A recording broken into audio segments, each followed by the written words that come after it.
ओम हर हर महादेव शिव शंभो धवलेश्वराय बालालिंगाय नमः।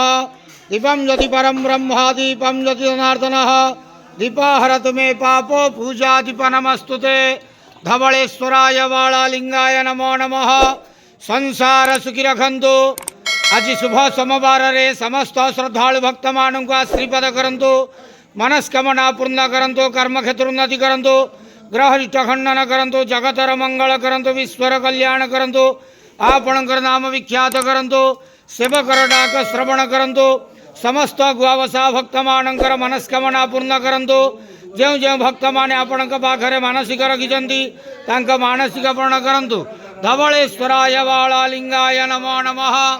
संसार सुखी रखंतु आनंद केवार हरि बोलो। आज शुभ सोमवार रे समस्त श्रद्धालु भक्त मान को आशीर्वाद करंतु आनंद केवार हरि बोलो। धवलेश्वराय बालालिंगाय नमो नमः।